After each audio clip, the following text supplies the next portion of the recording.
que eu queria que você entendesse é que nós, ao olharmos a ciência, nós vemos algo muito bonito.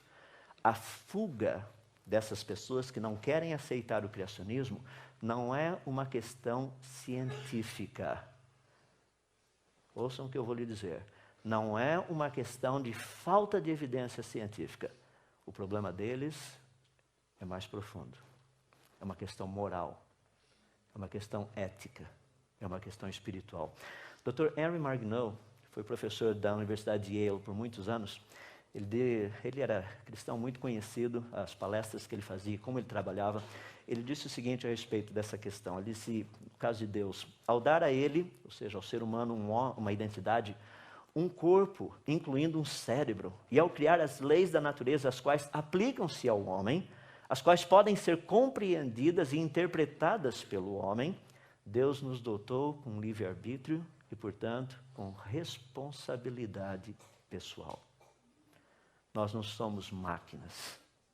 Isso deve ser considerado um dom de Deus ou um ato derradeiro de graça divina. Eu quero que vocês entendam que não existe evidências contra a criação. O problema é que isso acarreta implicações. E são dessas implicações que as pessoas estão querendo fugir. Por favor, se tua vida já foi resolvida com Deus, você não precisa mais fugir disso.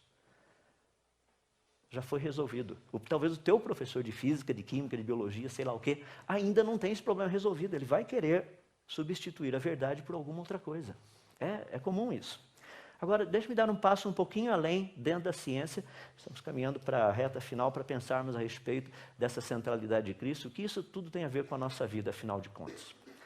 Queria dar alguns argumentos científicos favoráveis ao Deus da Bíblia como sendo o Criador. É impossível provar que Deus criou o mundo. Deixe-me deixar claro. É impossível provar cientificamente que o Deus da Bíblia criou o mundo. Mas é possível provar que o mundo foi criado. Como é impossível provar que qualquer outro Deus que esteja por aí tenha sido o Criador do mundo. Mas a Bíblia nos dá umas dicas espetaculares. A Bíblia não, a ciência nos dá umas dicas espetaculares. Olha que coisa interessante. Ao estudarmos a natureza, o livro das obras de Deus, você pensa no tempo. No tempo, nós encontramos passado, presente e futuro. 3 em 1. Quando nós estudamos o espaço, nós temos altura, largura e profundidade. Novamente, 3 em 1. Quando nós estudamos a base da matéria, os átomos, nós encontramos prótons, nêutrons e elétrons. Novamente, 3 em 1. Quando nós estudamos os estados da matéria, nós encontramos sólido, líquido e gasoso, novamente 3 em 1. Quando nós estudamos a base de funcionamento de uma célula, nós encontramos DNA, RA e proteínas, novamente 3 em 1. Quando você pega a codificação genética, os nossos nucleotídeozinhos são sempre nos códons 3 em 1. Quando você estuda música, você tem melodia, harmonia e ritmo, você tem 3 em 1. Quando você coloca um banquinho em pé, você precisa de 3 perninhas, 3 em 1. E a lista vai, eu poderia citar exemplos e mais exemplos. Qual a característica evidente da natureza? 3 em 1. Essa é a característica da natureza. O difícil é que se nós não tivéssemos a revelação, tudo que a gente poderia saber, e não tenha dúvida, a posição científica, se não houvesse Bíblia no planeta, seria o seguinte: quem criou é 3 em 1.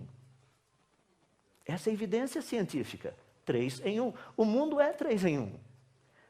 Mas é que nós temos a Bíblia que nos conta a respeito disso. Ou seja, as duas afirmações que nós podemos dizer é que a Bíblia, naquilo que ela propõe, que o mundo foi criado, e que Deus, o Deus da Bíblia, criou o mundo. Daí você tem todas essas montoeiradas de religiões por aí, cada uma delas, pelo menos algumas delas aí, falando a respeito de esse Deus que criou o mundo, mas qual delas estaria correta? O Deus da Bíblia, ele não é um Deus politeísta, não são 3 deuses. A Bíblia é monoteísta, é um Deus em 3 pessoas, o Pai, o Filho e o Espírito Santo. Ou seja, a característica principal e única do Deus da Bíblia é 3 em 1.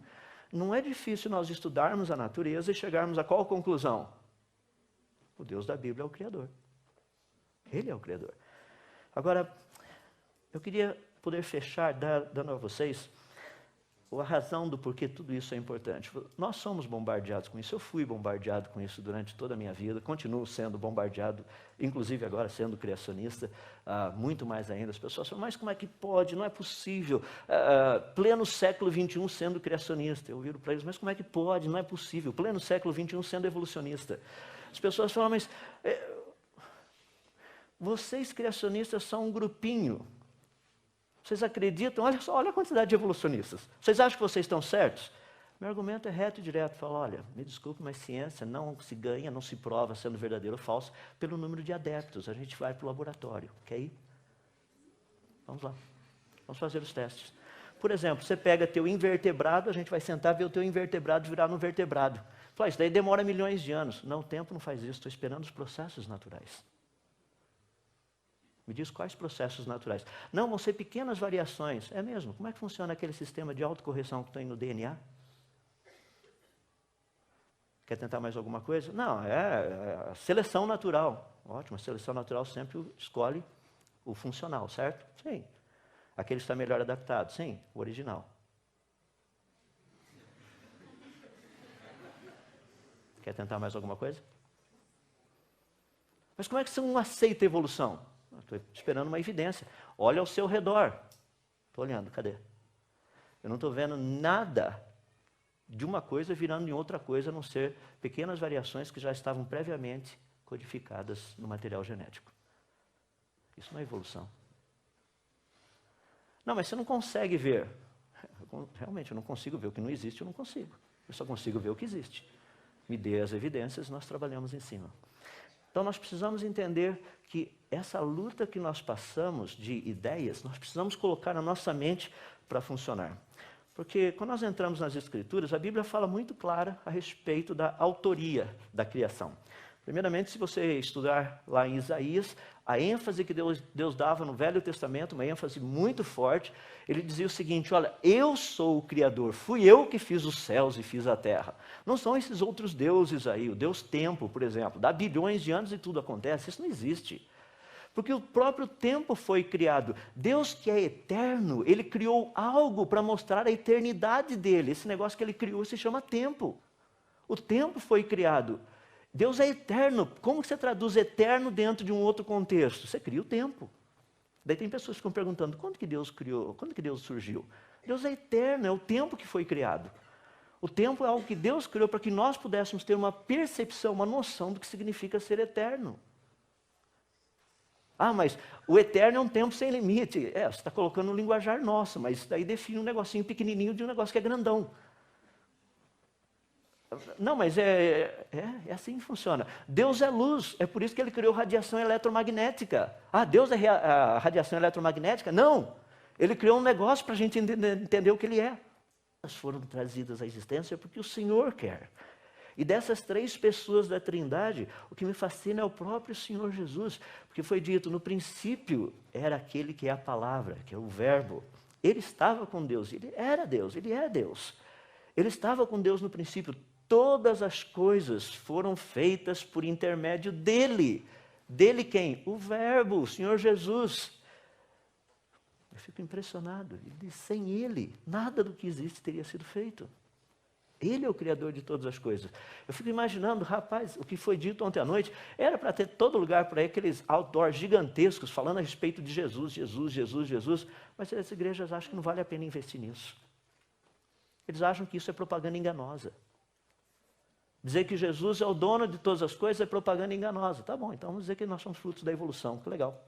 Meu avô foi uma ameba, olha que passado brilhante. Será que meus tataranetos serão?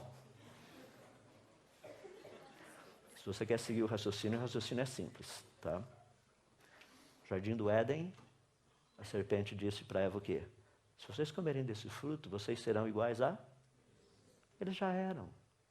Deus os havia criado a sua imagem e semelhança, não dá para ser melhor do que isso.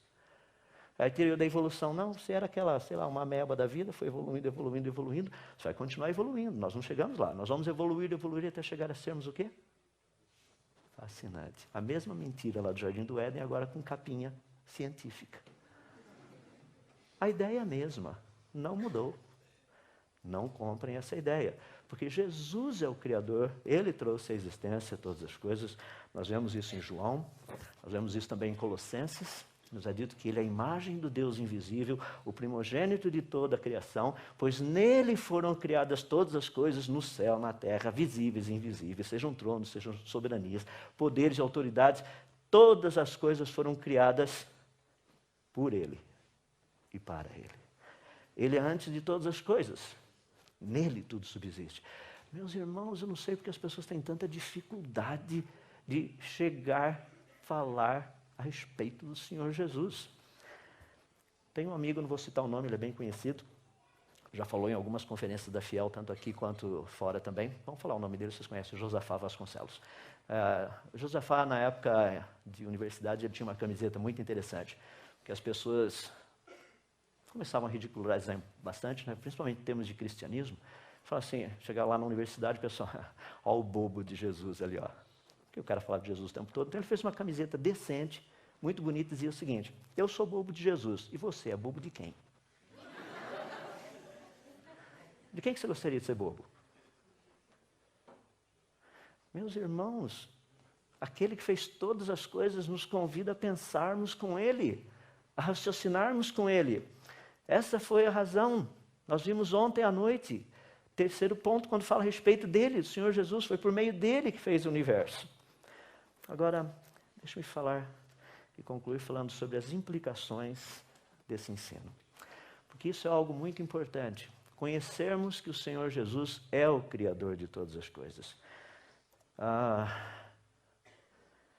Bíblia nos diz lá em Efésios capítulo 1 o seguinte, que Ele, Deus, pôs todas as coisas debaixo dos pés do Senhor Jesus, e para ser o cabeça sobre todas as coisas, Ele o deu à igreja, a qual o seu corpo, a plenitude daquele que a tudo enche em todas as coisas.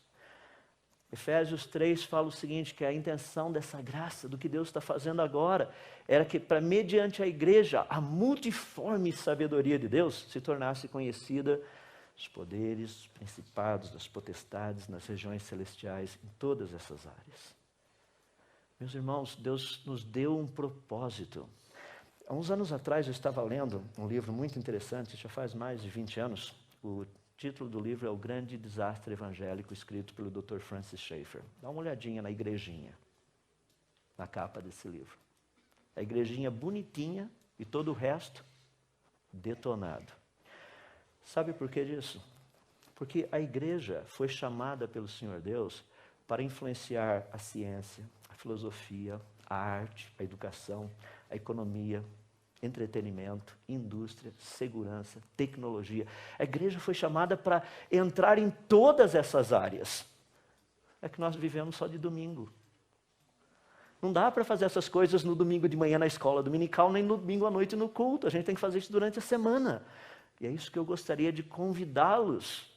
Quando nós entendemos quem é o Senhor Jesus, Ele, o Criador de todas as coisas, Ele está num processo de restaurar todas as coisas. Ele quer que nós nos envolvamos com essas áreas. É que eu lamento um ponto muito interessante. A maioria dos cristãos olha para a igreja desse jeito.